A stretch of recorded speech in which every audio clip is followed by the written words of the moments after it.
राम राम, जय हिंद साथियों। कैसे हैं आप सभी। देखिए दोस्तों, उम्मीद कर रहे हैं कि आपकी पढ़ाई बहुत अच्छे तरीके से चल रही होगी।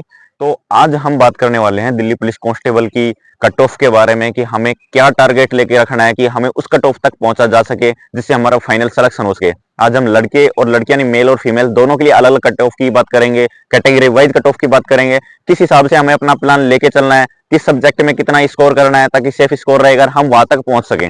देखिए दोस्तों, वीडियो बिना देरी करते हुए शुरुआत करते हैं। सबसे पहले दोस्तों हम बात करते हैं सबसे पहले यूआर कैटेगरी की, मेल कैटेगरी के लिए बात करते हैं।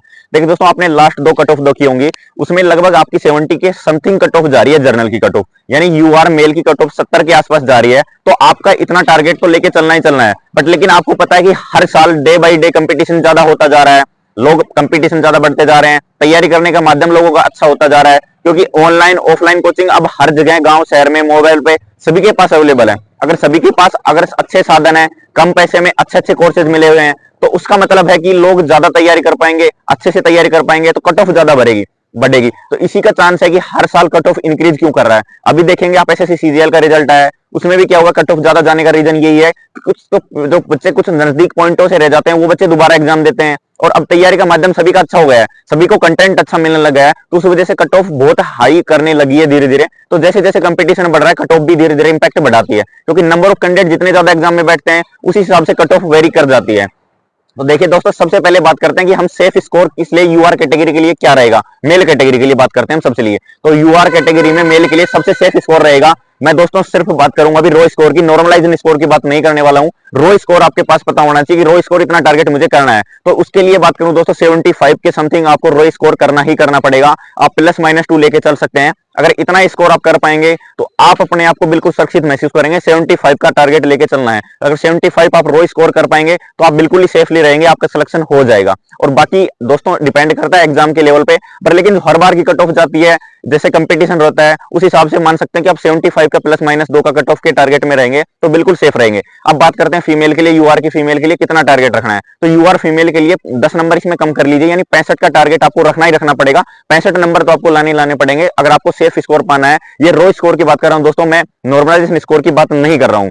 अब इसके अलावा बात करते हैं दोस्तों कि जैसे यूआर ओबीसी की, यूआर की बात हो गई, अब ओबीसी को कितने नंबर लाने। देखिए दोस्तों, हाल ही के जो आपने पेपर एग्जाम देखे होंगे सभी में आजकल ज्यादा डिफरेंस नहीं रहता है। यूआर और ओबीसी की कट ऑफ बिल्कुल नजदीक रहती है, उनमें ऐसा नहीं कि जमीन आसमान का फर्क रहता हो। तो यूआर और ओबीसी कट ऑफ बिल्कुल नजदीक वेरी करती है। तो आप +-2 इसमें यानी 73 से लेकर 75 का रो स्कोर भी यूआर कैटेगरी में मेल के लिए बिल्कुल ओबीसी के लिए बिल्कुल सेफ स्कोर रहेगा। यानी आप भी 75 का ही टारगेट लेके चलना है, आपको भी 75 का रो स्कोर करना है। अगर 75 का रो स्कोर करेंगे तो नॉर्मलाइजेशन अलग अलग वेरी कर सकता है, वो इजी शिफ्ट भी हो सकती है, हार्ड भी। तो 75 इजी हो या हार्ड हो, आपको इतना स्कोर लेके चलना ही चलना पड़ेगा। अगर किसी भाई की शिफ्ट ज्यादा हार्ड आ जाती है तो उसमें 70 तक वेरी कर सकता है, बाकी 75 का टारगेट लेके चलिए। अभी जो मॉक लगा रहे हैं, आप अपनी प्रिपरेशन कर रहे हैं, उसका आपके दिमाग में रहना चाहिए कि मुझे 75 तक पहुंचना ही पहुंचना है, तो वो आपकी चीजें क्लियरफाई हो पाएंगी, आप कट ऑफ के फाइनल पहुंच पाएंगे।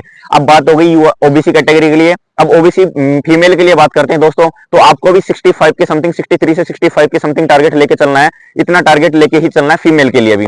अब बात करते हैं ईडब्ल्यूएस के लिए। तो ईडब्ल्यूएस का भी अगर मेल की बात करते हैं ईडब्ल्यूएस के लिए, तो उसको 70 स्कोर मिनिमम करना पड़ेगा, क्योंकि 2-4 नंबर कट ऑफ ही यूआर ओबीसी से नीचे रहती है, ज्यादा वेरी नहीं करती है, क्योंकि ईडब्ल्यूएस भी आजकल लगभग सभी के पास उसका सर्टिफिकेट है। तो सभी के पास सर्टिफिकेट है तो नंबर ऑफ कंपटीशन उसमें भी ज्यादा हो गया है। तो इस वजह से ईडब्ल्यूएस के लिए भी आपको 70 स्कोर तो रो स्कोर करना ही करना पड़ेगा।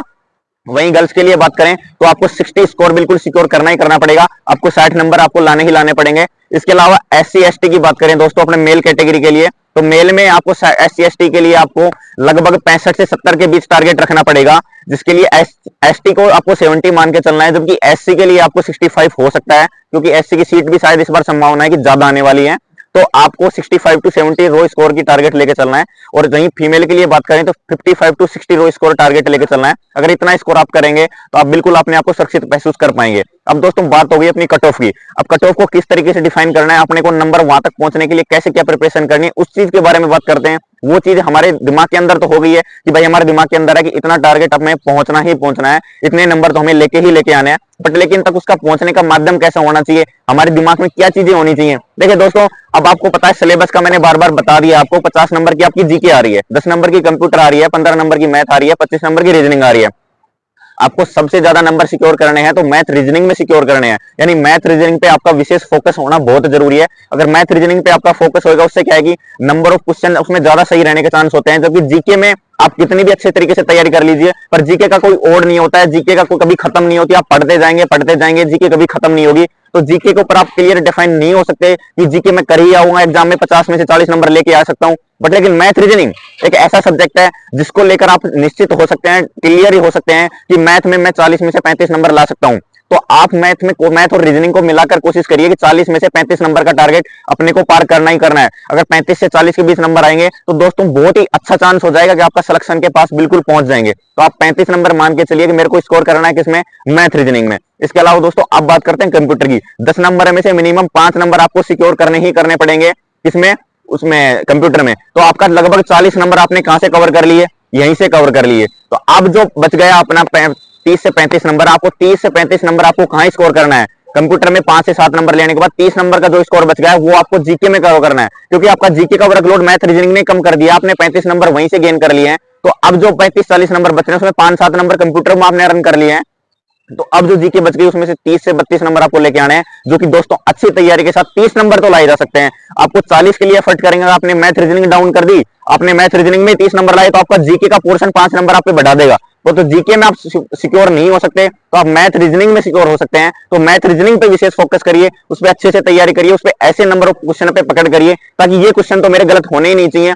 फिर उसके बाद जीके को अच्छे से डीपली पढ़िए, जीके की अच्छे से तैयारी करिए। मैंने जीके की स्ट्रेटजी के ऊपर वीडियो भी डाला हुआ है कि जीके को आपको कैसे तैयार करनी है, किस तरीके से आपको तैयार करके जानी है, तो जीके की वो वीडियो भी देखना आप। तो उस तरीके से तैयारी करेंगे तो आप 75 पहुंच पाएंगे। वो अलग अलग कैटेगरी के लिए यूआर ओबीसी के लिए बता दिया है। ऐसे ही फीमेल फॉलो करेंगी तो आप +2 -4 नंबर का सभी का कट ऑफ का फर्क रहता है, 5-7 नंबर तक का वो वेरी कर पाएंगे। तो हर बच्चे की तैयारी उस लेवल की होनी चाहिए। एक तो कट ऑफ अपने माइंड में हो गई कि हमें उस टारगेट तक पहुंचना ही पहुंचना है रो स्कोर लेके।